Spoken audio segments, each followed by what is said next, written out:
68 days ago, I put out a video saying that we were 136 days away from the election, and I shared that I thought that this was something that we needed to pay attention to because I just got that creepy feeling things are going to go sideways regardless of the outcome, and that it can cause a lot of different disruptions in our lives. And so I urged everyone to get prepared. We had 136 days. 36 days after that, I published my book, 100 Days to Preparedness.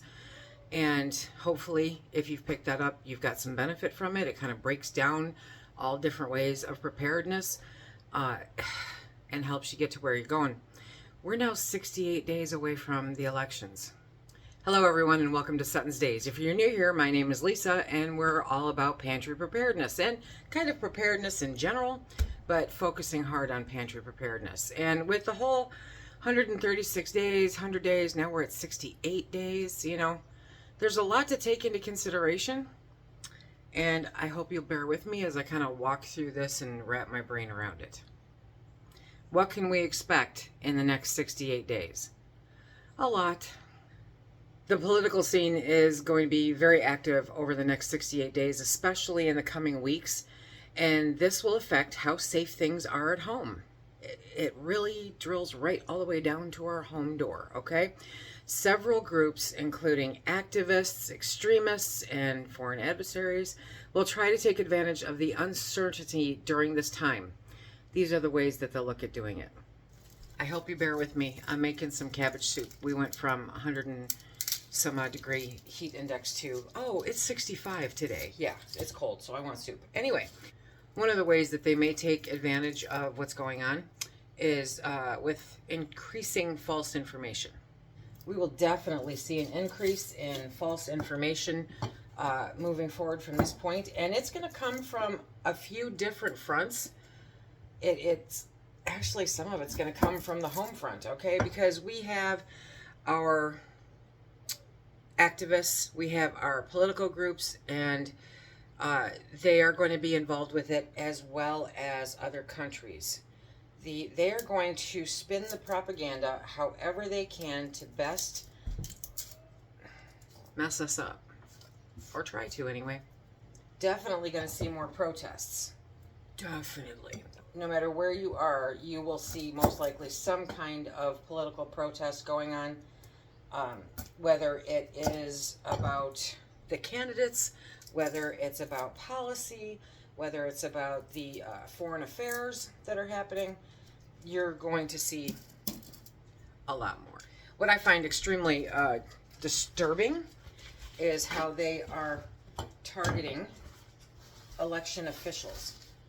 Now, as a former clerk for my municipality, okay, knowing and working with clerks from local municipalities, that's bull.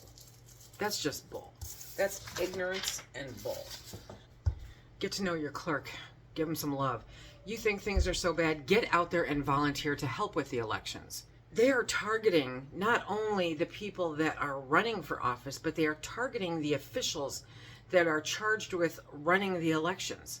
It's a dangerous time to give a crap about your country, Regardless of how you fall on this, get out there, volunteer, help make the process a safe process, help make sure that we can ensure keeping this going.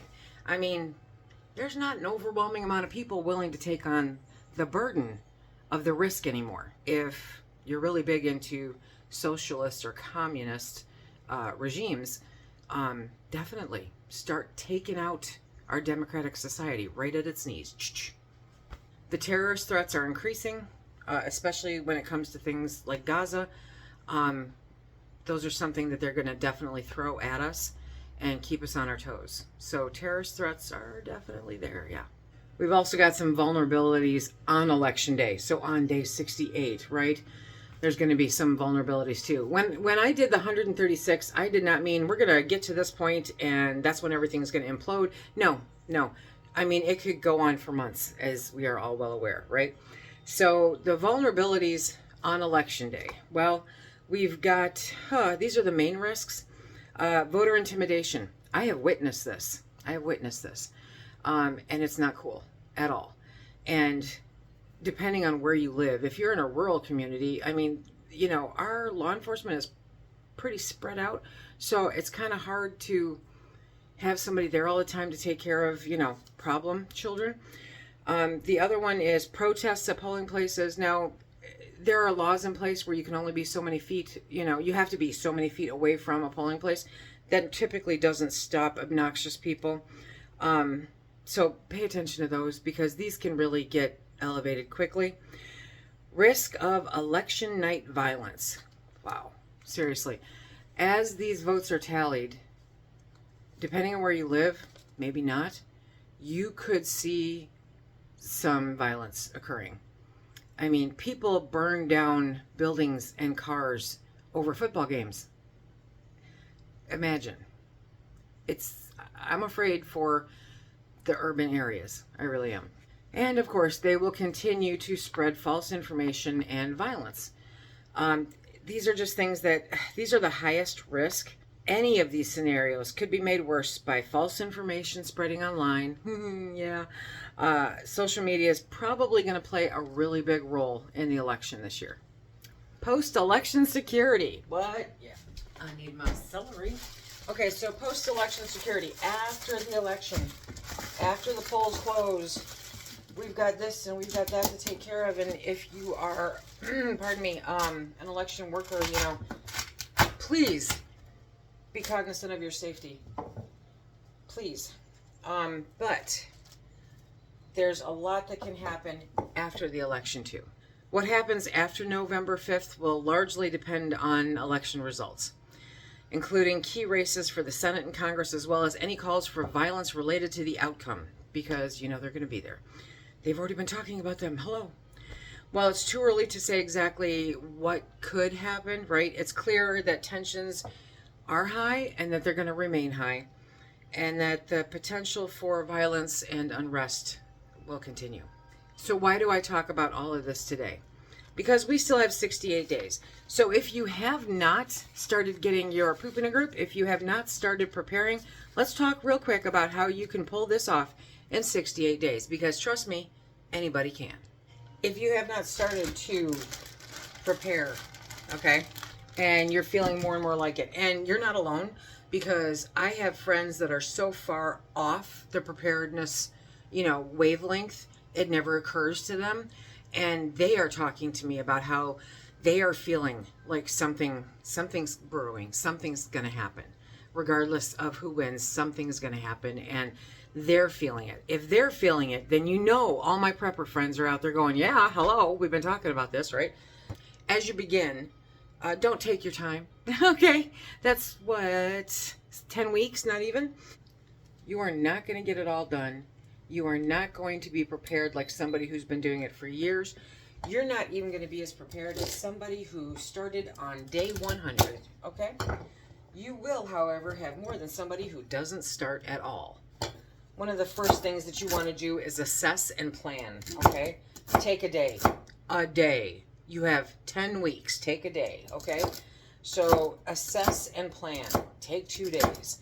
So inventory your current emergency supplies, if you have any. Do you have any? Include your pantry, your food, your water, your first aid kit, and other essentials, okay? You want to take a look at what you currently have so that you're not buying more of exactly the same thing if you don't need to. If you need to allocate those funds to something else, then you can. Identify your potential goals. There's day 2, okay? Identify your potential goals. What is it that you think, after looking at everything that you have, that you might need in case of an emergency? Now, here's the fun part. This is a monster head of cabbage. I'm not just talking about civil unrest, even though that does play a part in it. I'm also talking about disruptions like your supply chain, because typically when stuff hits the fan, it impacts the supply chain. This really hurts on a bruised rib. Okay, so don't do that, Lise. Anyway, supply chain, you know, disruptions are real. We've been there. We've done that. What was it that you couldn't get? And you better have toilet paper in your house, I swear. You better. Next is, if you don't have a family emergency plan, make one. Make one, okay? Doesn't take long. Talk to your family. We all know when the election is, okay? We all know that the day before, the day of, the day after, those are going to be some very volatile days. You want to be aware of what's going on. Talk to your family about emergency plans. What to do, where to go, who to meet up with, who not to leave to go find, okay? Talk to them, because it's important that you're all on the same page. Go over it weekly until that point. It should be a regular conversation anyway, because it's an emergency plan. So let's say week 2. Okay, that's all week 1, okay? Week 2, you want to do some research and some planning. I just did that in week 1. No, you didn't. Not as much as you think you did, okay?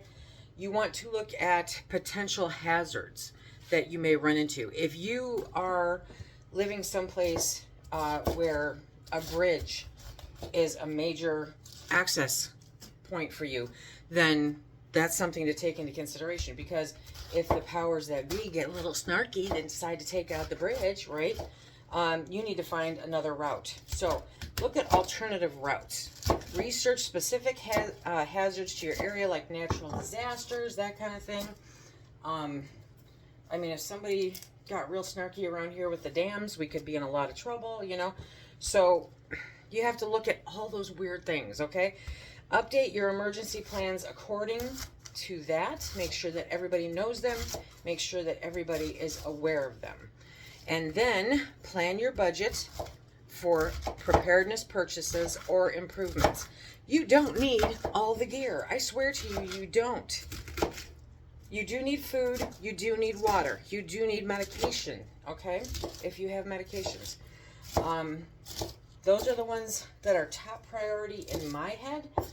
We are coming up on cold weather, so if you are in an area that deals with cold weather, when you're looking at disruptions for anything, you could look at disruptions of electrical power, of gas power, of water. You want to be prepared about what you can do. And you don't need all of the high-end crazy gear, okay? You need simple ways. I'll link you to a playlist that has a bunch of different things that you can check out, like for heating up food. A fondue pot, people. I've been suggesting this for a decade, okay? A simple fondue pot. Go to your thrift store. Cost you a couple bucks. They've also got grills. You've also got, you know, so make sure your propane tanks are topped off. All of that fun stuff. Take a serious look at what you've got and what you can use. If you can't leave your home, if you need to get home from where you are, but things are disrupted, if you cannot get food or water from the grocery store, if you don't have gas or electric, you know, what can you do to stay warm? What can you do to heat your food? What can you do to make coffee, you know? So these are things that you want to look at. Can you do all of it in 68 days? You can do a lot of it. You can be a beginning prepper. You don't have to have all of the fancy schmancy gear, okay? I don't have all of the fancy schmancy gear. Start small. You can build up later. Week 3, let's focus on the food and the water. Make sure that you have the food and the water that you need to get you through 3 weeks. Let's go with that minimum of 3 weeks, okay? Now, if you find that you have that and you can still afford to get more, it won't hurt, okay? But don't put yourself in debt. Put those credit cards away. Put them away. And remember that there are other things you need to take into consideration too. So what do you need? What can you store up that will feed you and yours during an emergency, potentially without power, potentially without electricity or gas, okay? But you may have to heat in an alternate way.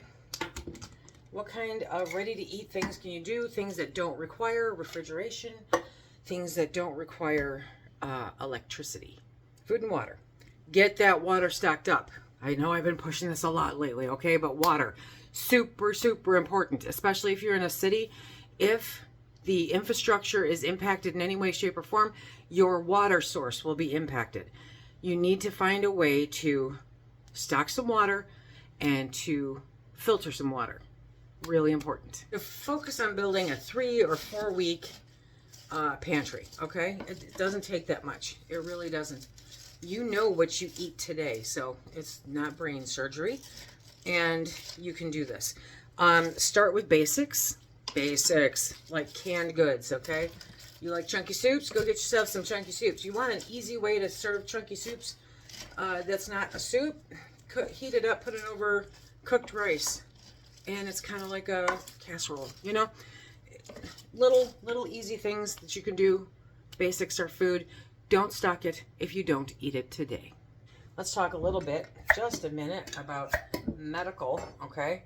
You want to make sure you've got a basic first aid kit to handle anything that is handleable at home. That's not a word, and I'm aware of that. Thank you. But a basic first aid kit, and then add to it if you feel the need to add to it. Add any necessary medications or vitamins that you require or anyone in your house requires, because that'll make it a little bit easier too. And then consider trying to get yourself into a basic first aid class or a refresher course. You won't regret it, I promise. Talk to your local library, talk to your local fire department or EMS station, call your local hospital, see if they've got classes going at any time. Something basic, just basic.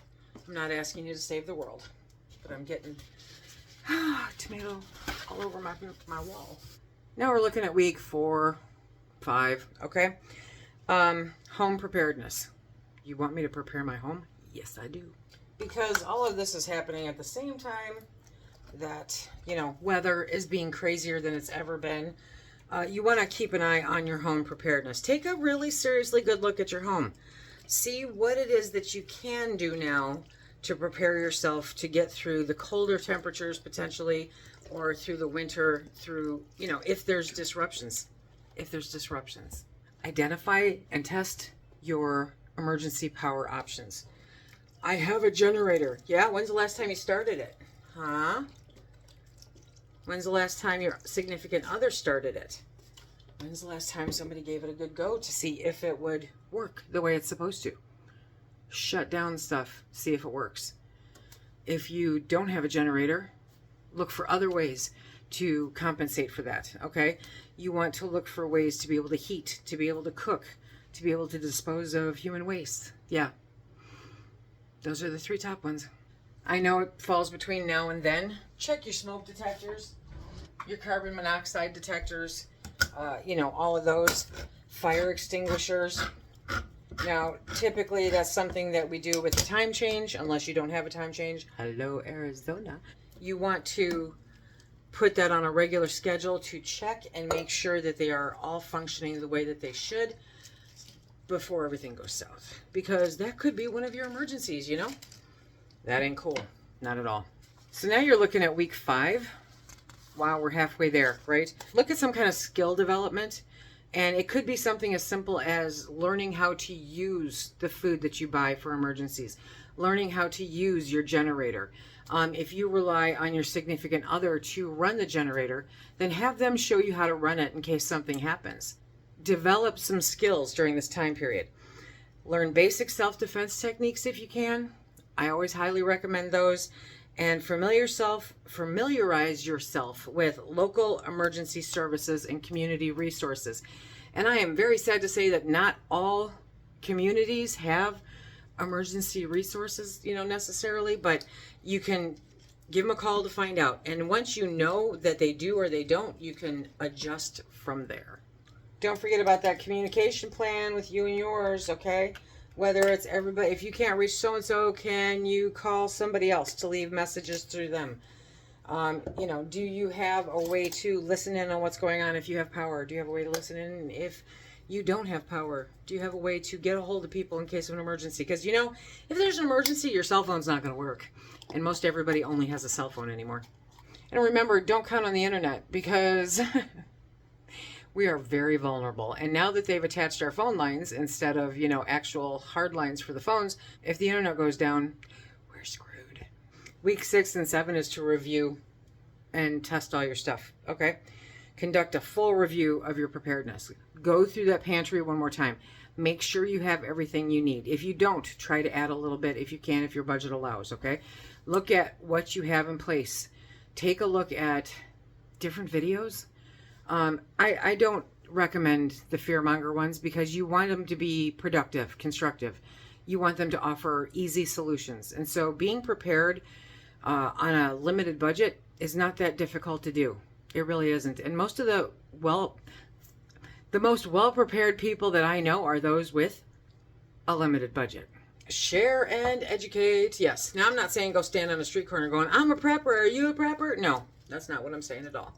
However, if you have friends and family that might be interested in some of it, share and educate. And maybe they will share and educate something that they know. Okay, that is a full crock pot as far as preparedness goes. Okay. Whew. Now I got a mess to clean. Remember, the best way to find your people is to people. I know. Check out the classes at the library. Check out the classes at the YMCA. Check out adult ed classes. Anything. Anything where you can meet people who are of a similar mindset, because they're of a similar mindset because they're interested in the same thing that you are. Ongoing, I'm going to tell you to stay informed without driving yourself crazy. And that's not easy, okay? Because I've spent the last 2 days basically unable to move due to a bruised rib. Ooh, it was awesome. So me and my muscle relaxers were just chilling with the TV on going, I would rather stare at paint drying than listen to any more of this garbage. I know, it's hard. It's really hard. So if you have to, turn it off.